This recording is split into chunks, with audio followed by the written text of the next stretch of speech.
Señoras y señores, Cadena Nacional ya está en el aire, una nueva semana más en el ruedo, ya sin estado de emergencia, por supuesto sin toque de queda, militares vuelven a sus cuarteles, pero todavía hay un montón de temas que seguir conversando a propósito de lo que ha pasado durante esta última semana y media. Ustedes saben que el Instituto de Derechos Humanos ha estado investigando y derivando a la justicia una serie de casos, ya muchos de ellos con formalizaciones en curso de violaciones de derechos humanos.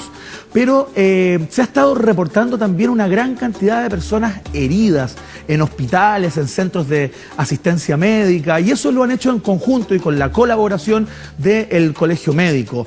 Sorpresa causó la cantidad de personas que, a propósito de las manifestaciones y del impacto de balines en sus ojos, han perdido parcialmente la visión.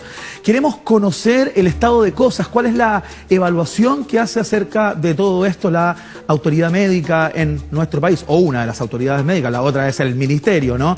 Para ello queremos conversar con el secretario nacional del Colegio Médico, el señor José Miguel Bernucci, está en el programa de hoy. ¡Fuerte el aplauso!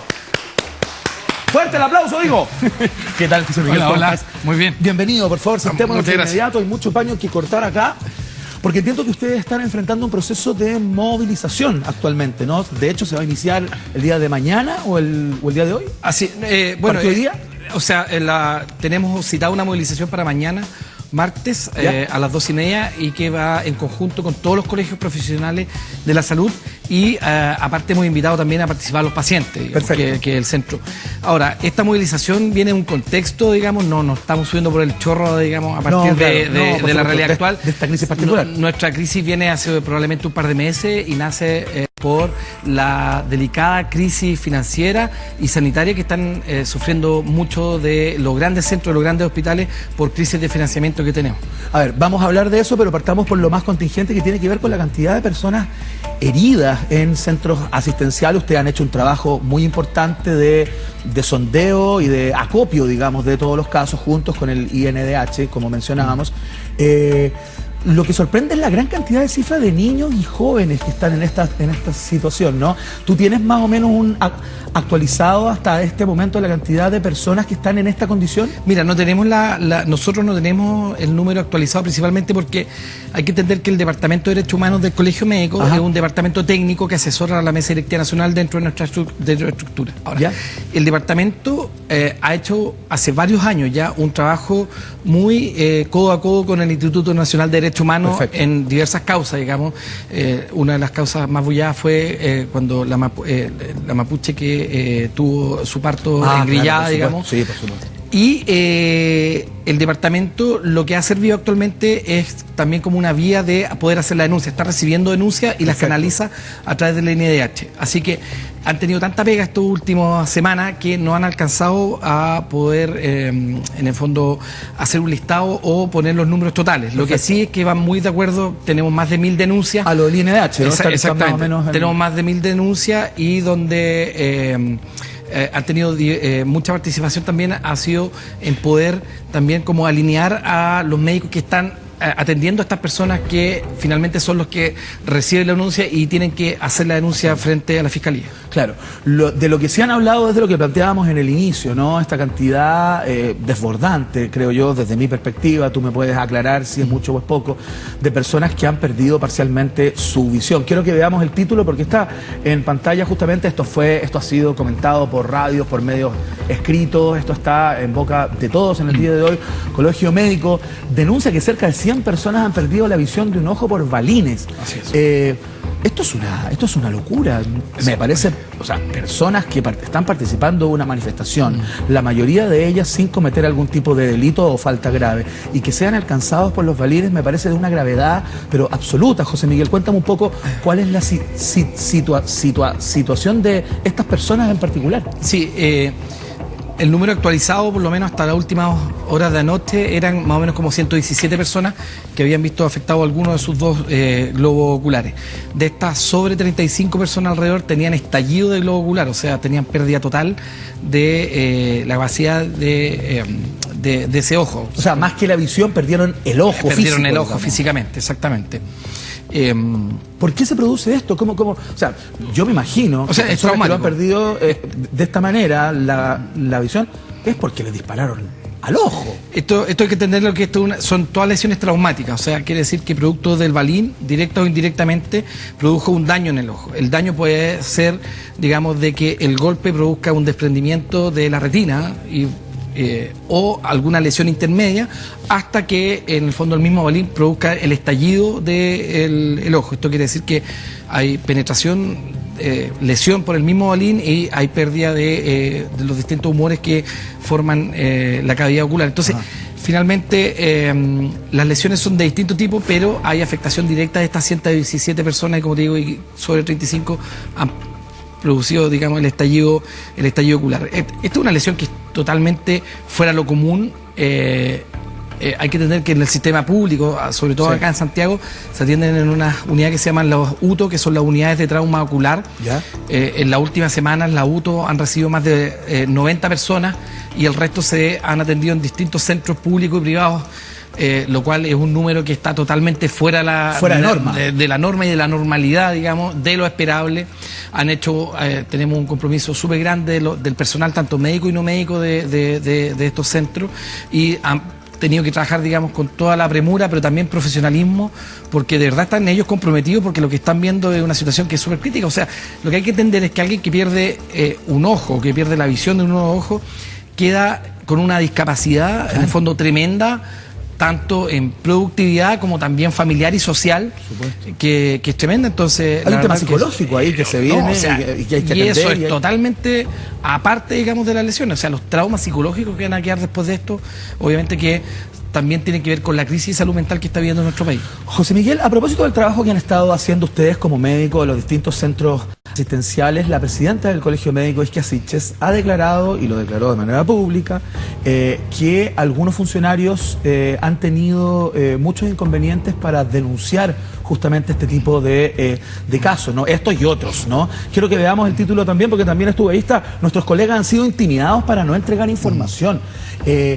Expliquemos un poco en qué circunstancias se da esto y cómo se los intimida y quiénes intimidan, digamos, claro. de qué se trata, quién no quiere que esta información sea pública. Claro, lo que nosotros hemos recibido denuncias hasta este minuto anónimas, se están investigando, tanto por parte del colegio como también de las autoridades, de que algunos jefes de algunos centros hospitalarios le habrían dicho a algunos médicos que están de turno que no se hicieran las denuncias por agresiones por balines, por balas o por similar en el contexto de las manifestaciones ciudadanas. ¿Qué quiere decir esto?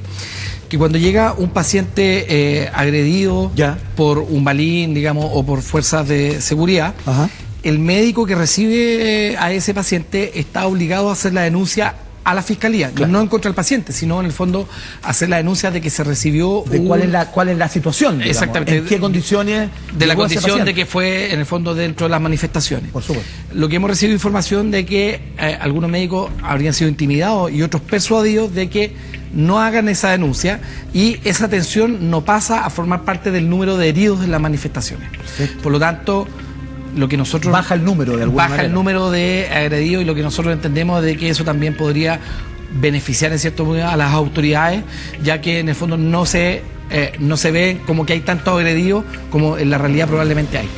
Me imagino, José Miguel, que si tuvieras la certeza de quién da aquella orden me lo hubieras planteado, ¿no? Pero ¿cuál es tu intuición? Porque lo único que uno puede desprender, con 3 dedos, digamos, es que acá hay una orden del nivel central, ya sea del MinSal o de alguna división de ese organismo, digamos, para que esto no se conozca. Claro, lo que nosotros no sabemos efectivamente es si esto es una orden central o esto fue a mutuo propio de algunos directores de centros hospitalarios. ¿Y con qué fin podría ser de mutuo propio? Bueno, obviamente que los directores y autoridades locales también tienen sus agendas, dices tú. Tienen sus agendas personales y tienen sus idearios políticos personales, digamos. Por lo tanto, igual sería irresponsable de mi parte decir esto fue del nivel central.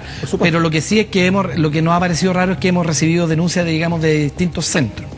Otra cosa que también se nos hizo saber es que ciertos centros hospitalarios también persuadían a la gente a decir que la misma gente no hiciera la denuncia, ya que si hacía la denuncia le decían que se lo iban a llevar preso, lo cual, digamos, es falso. No te lo puedo creer. Exactamente. Entonces la misma gente finalmente consultaba, en el fondo, con cierto miedo y resquemor, y decían, oye, vamos a hacer... No, mira, no queremos hacer nada porque no quiero tener más problemas. Entonces, al final, esa atención no quedaba como sumada al contexto de agresiones dentro de las movilizaciones.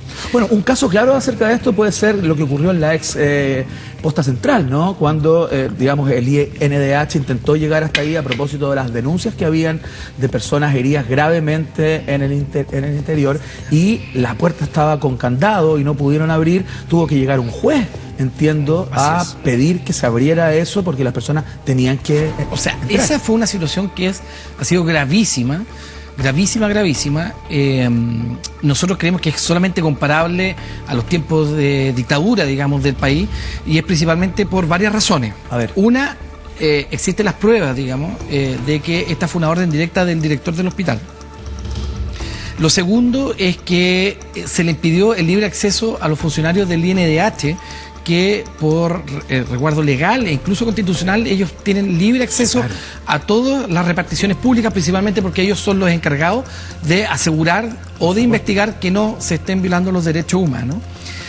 Lo tercero, el director que está en este minuto, el doctor Carrasco Ruiz, mandó él a poner un candado con una cadena y un guardia, digamos, no personal clínico, digamos, sino un guardia. Perfecto. Y el guardia finalmente decidía quién entraba y quién no entraba a la posta. Entonces, O sea, irregular, por decirlo menos, ¿no? o sea, estamos hablando de la Posta Central, que es el principal centro de urgencia del país, que tiene una historia de más de 100 años, creo que nunca había cerrado sus puertas a las personas que lo requerían. Entonces, la verdad que es una situación que es sumamente grave, tremendamente complicada. Nosotros esperamos de que las autoridades de turno puedan investigar. El ministro Mañalich ha dicho que él va a impartir un sumario en contra de la dirección del hospital. Nosotros como colegio médico lo que hemos solicitado por transparencia, tanto al Ministerio como al Servicio de Salud, es que se nos entregue la copia la copia del papel que pide el sumario. Y lo segundo, vamos a hacer la denuncia a Contraloría, porque esta es una situación administrativa, digamos, que es totalmente irregular, impedir el libre acceso, y más o sea, se le impidió la entrada al hospital al director nacional del INDH. Estaba el mismo señor Sergio Mico, estaba allá afuera. Exactamente, tuvieron que ir a despertar al juez Urrutia. Claro. Que se levantara, y el juez Urrutia, dicen los que estaban ahí, que vino con un carabinero, con un Napoleón, para romper la cadena. O sea, es una situación que realmente es tremendamente alarmante, que pueda suceder, que haya sucedido, y nadie nos asegura que pueda volver a pasar. ¿Y ustedes van a pedir una copia de esta instrucción del sumario, José Miguel, porque, digamos, desconfían de que efectivamente esa orden venga por parte del ministro Mañalich o le dé fast track a todo esto? O sea, nos queremos asegurar de que el sumario se haga. Tengo que recordar que desde el punto de vista administrativo, si no se da la orden por escrito de que el sumario se haga, el sumario simplemente no se hace. Y el miedo que tenemos nosotros es que, pasado, digamos, un poco este fulgor, ¿no es cierto?, esto las palabras se lo lleve el viento. O sea, más allá de la declaración por televisión del ministro Mañalich, no tenemos ni una prueba de que ese sumario se vaya a hacer.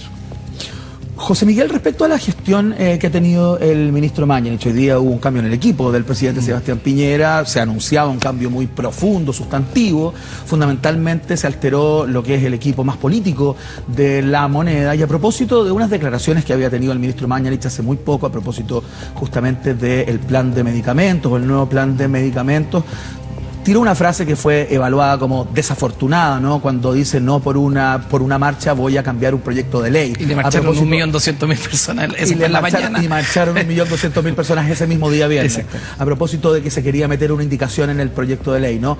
¿Cómo evalúan ustedes digamos, el reinado, y creo que no es tan equivocado decirlo así, del ministro Mañalich?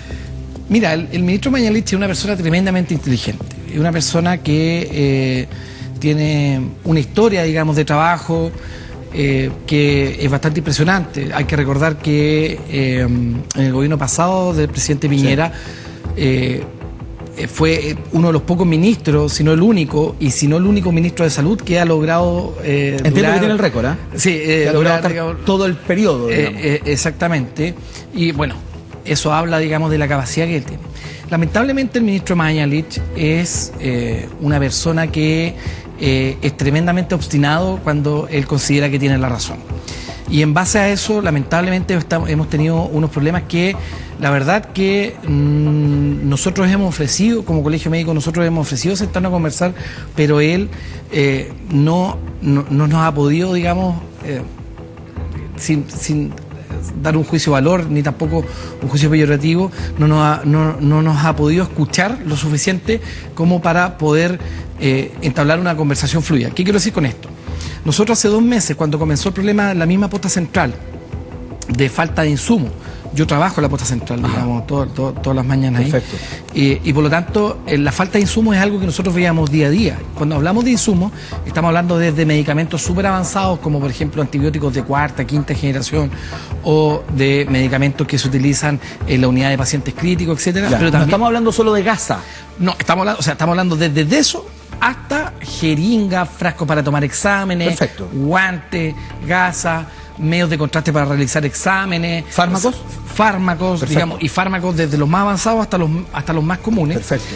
Es algo que nosotros como médicos lo estábamos viviendo día a día, el resto del equipo de salud lo está viviendo el día a día y los pacientes lo estaban siendo afectados, digamos, Claro. en el día a día. Cuando nosotros salimos, la prensa afortunadamente se interesó por este tema y nosotros salimos con este tema. Sí. ¿Qué es lo que dice él? Que es mentira, que es falso. O sea, él hace en el fondo un juicio, saliendo, digamos, desde la hospitalaria, que era una reunión, digamos, de personas ligadas a gestión. ¿Ya? Él nos dice que es mentira. Y nos enfrascamos, digamos, en una pelea por los medios a través de que duró 15 días. Finalmente terminó en la intervención de la posta y estamos en lo mismo. Posterior Digamos a que eso, esto no afecta solo a la posta central, es un problema Lo que que se está dando en el sistema público de salud. Lo que de quiere manera decir que global. nuestros argumentos que utilizamos, que fue el cambio en el sistema de pago, que fue la limitación de recursos, etcétera, que fueron los argumentos que nosotros dimos en esa pelea, ¿Ya? empezaron a aparecer en diversos centros hospitalarios con crisis tremenda. Estamos hablando del hospital de Valdivia, ha tenido que suspender más de 300 cirugías electivas, o sea, de personas que tenían su hora para operarse Sí. y que no se han podido operar porque no tienen los elementos muy básicos para poder realizar la cirugía. El hospital Van Buren está en una crisis tremenda. El hospital Van Buren, porque muchas de estas razones que ha dicho el mismo ministro, ha dicho que esto es falta de gestión. ¿Ya? O sea que en el fondo el problema de gestión y no de recursos está este problema. El hospital Van Buren aumentó su número de cirugía en casi un 15%. Bajó los días de lista de espera en un 100%. ¿Y qué pasó? Se le acabó la plata. Tiene 5.000 millones menos de presupuesto este año y hoy día están en una crisis tremenda. Lo que el otro día fuimos a visitarlos como colegio médico. ¿Ya? Y los mismos funcionarios decían que ellos hacen intercambio. Oye, tú tienes guante, tú tienes gasa, ya pásame la guante, tómalo. Como un trueque. Como un trueque dentro del hospital, en el fondo, porque es la única Dentro forma de los servicios, servicios, dentro de los servicios, y es la única forma que ellos tienen para seguir funcionando. Y lo tercero, Sí. que el mayor problema que hemos tenido es que los directores de hospitales que han tenido la valentía de denunciar este problema, lo han sacado. Así pasó con el doctor Belaúnde en la posta central. Él mandó una carta al ministerio diciéndole toda la falta de insumos que teníamos, la falta de recursos que teníamos, al mes siguiente fue sacado. El director del hospital Van Buren, el doctor Cancino, hizo la denuncia, lo quisieron sacar y los mismos funcionarios lo defendieron para que no lo sacaran. Entonces, en verdad, y el ministro Mañalich, ¿qué sigue diciendo? Que esto es mentira, que esto es falso, que esto no es un problema de recursos, que esto es un problema de gestión. Entonces, la verdad que nuestra presidenta, yo mismo incluso, Sí. le hemos dicho, por favor, ministro Mañalich, vaya a los centros, porque no es algo que estamos inventando. O sea, si yo estuviera inventando que faltan insumos, sería sumamente fácil, porque tú vas, ves... Y ahí están los insumos. Y ahí están los insumos, digamos. Y por lo tanto, el ministro Mañalich no ha hecho eso. Entonces, en base a eso, y en base a que las medidas que se pusieron de este nuevo pacto social, Sí. la verdad que van por una línea totalmente distinta a lo que la misma gente está pidiendo, nosotros creemos, y esto más que nosotros, porque el colegio no ha hecho todavía la petición formal de renuncia, yo creo que el presidente había tenido una oportunidad ahí tremenda de hacer un cambio de timón, A de propósito del dirección, cambio de a gabinete propósito del del cambio día de de hoy. gabinete, exactamente. ¿A ustedes les parece que el ministro Mañalich debió haber salido en esta pasada? La verdad que lo que pasa es que dentro de la orgánica de colegio, nosotros para pedirle la renuncia al ministro tenemos que votar dentro de los distintos regionales, cosa que no hemos hecho hasta ahora.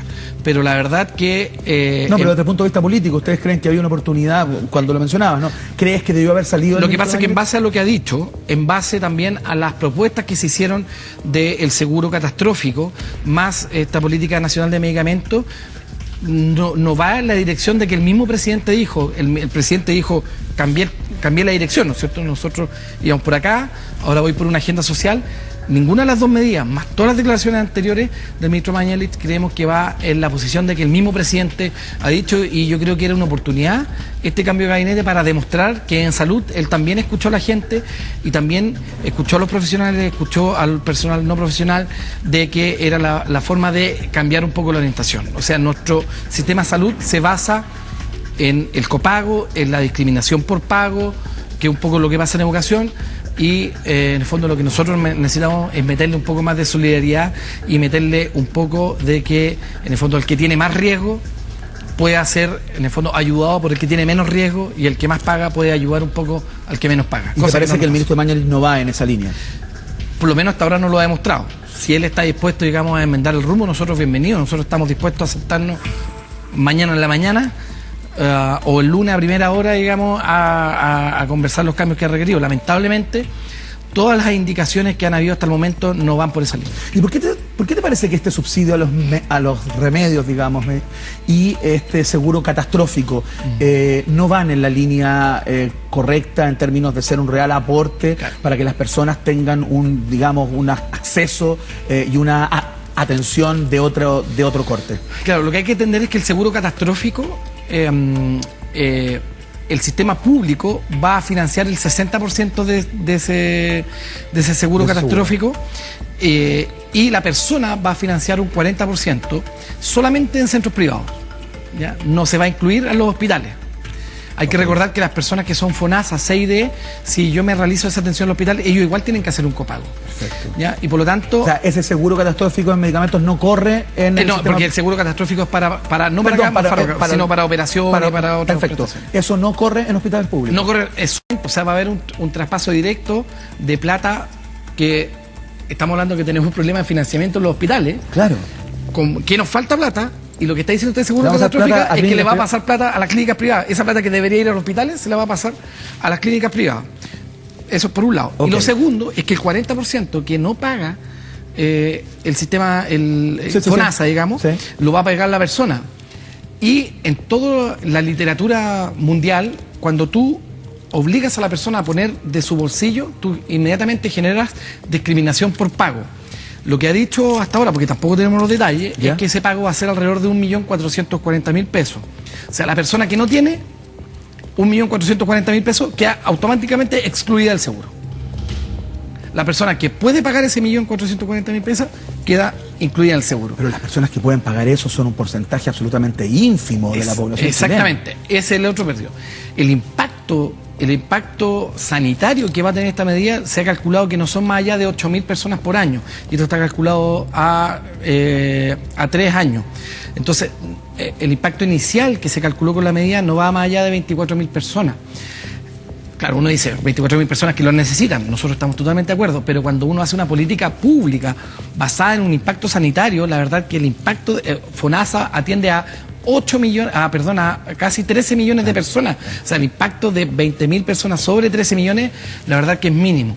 Por lo tanto, es una medida que se basa primero en traspasos de recursos públicos a una salud pública desfinanciada a privados, y lo segundo es que tiene un impacto político sanitario muy menor, muy acotado, y que se basa en discriminación de pago de las personas. Por lo tanto, es una medida, estas son latas técnicas, digamos, es una medida que nos va en la dirección de que nos está pidiendo justamente, o sea, llevamos 10 días de movilizaciones tremendas, y la gente justamente nos está diciendo que en el fondo no quiere más discriminación, está generando discriminación con el pago, quiere en el fondo dignidad de ella como persona. No le estamos pudiendo dar un trato digno porque no tenemos los recursos para poder hacerlo. O sea, es una medida que va totalmente en contra de lo que necesitamos. ¿Y la de los medicamentos está en la misma línea? Lo de los medicamentos, muy rápido, los medicamentos, este es un convenio que hizo FONASA con la farmacia, pero que lamentablemente... ¿Va a haber que pagarle a las farmacias para que ellos entreguen el servicio? Eso es uno. Y dos, es que es un convenio que está hecho solamente con medicamentos de marca.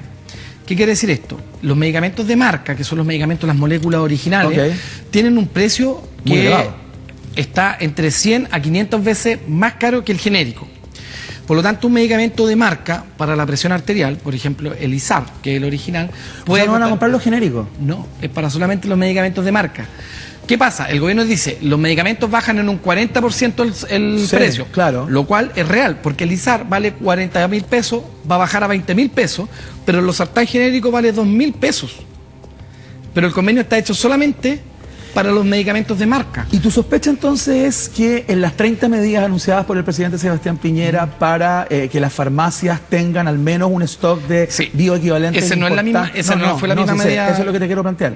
¿A ti te parece que a propósito de ese, comillas, castigo a la farmacia, con esta medida de alguna manera se le devuelve la mano en cierto modo? Pudiera ser. Nosotros no tenemos, tampoco fuimos invitados a participar, digamos, de esta medida en su construcción, ¿ya? Nosotros, desde el Colegio Médico y de nuestro Departamento de Política en Salud y Estudio, hemos sido enfáticos. El Parlamento nos invitó a discutir la ley de fármacos 2, y nosotros dijimos que efectivamente Chile es uno de los 3 países que más gasto de bolsillo tiene. O sea, del total de atención de salud que hace el país, un tercio de ese gasto de salud, en el fondo, lo hace las personas con de su propio pecunio. De su propio pecunio. Claro. Como dije anteriormente, cuando tú tienes eso, genera inmediatamente una discriminación por pago. ¿Por qué? Porque el que puede pagar se va a atender mejor, y el que no puede pagar no se va a poder atender mejor. Y total de ese gasto de bolsillo, un tercio se hace en fármaco. O sea, el gasto que nosotros tenemos en fármaco de gasto de bolsillo es altísimo en nuestro país. Medidas como, por ejemplo, tener mayor disponibilidad de bioequivalente, que es la segunda medida que se implantó ahora hace pocos días, nos parece que es sumamente importante porque baja el precio, efectivamente. Ahora, el problema es que las medidas definitivas, que también es un poco lo que nos está pidiendo la gente, no van por ahí. O sea, en parte van por ahí, pero lo que nosotros necesitamos es que los seguros de salud, tanto FONASA y SAPRE, incluyan dentro del seguro la atención con fármaco. Esto quiere decir de que, en el fondo, yo por lo que pago en FONASA o por lo que pago en ISAPRE, por tal o cual enfermedad, esos fármacos estén incluidos dentro de la canasta, un poco como lo hace el GES. Va a ser la única forma, digamos, de que podamos disminuir el gasto de bolsillo, ya que el seguro puede generar poder de compra para disminuir el precio. Se nos va el tiempo. José Miguel Benucci, te quiero dar las gracias por haber estado en el día de hoy acá, por habernos informado acerca de todas estas cosas que aparecen de repente en lenguajes medios técnicos, cuesta mucho entenderlos y traspasarlos a la población, por cierto. Que te vaya muy bien. Entiendo que mañana comienzan un paro. No es un paro. Nosotros hemos citado una movilización nacional mañana a las 2:30 con todos los colegios profesionales. Aparte, invitamos a los pacientes también, es la asociación de pacientes, a participar. A nivel nacional, nosotros acá en Santiago nos vamos a juntar en el ministerio y vamos a caminar hacia la Moneda para hacer presentes nuestras demandas, y estas movilizaciones se van a mantener hasta que el ministro Mañalich nos escuche. José Miguel, te quiero dar las gracias por haber estado acá. Muchas gracias a ustedes por la oportunidad. Nosotros hacemos la pausa y seguimos con más en esta noche de día lunes.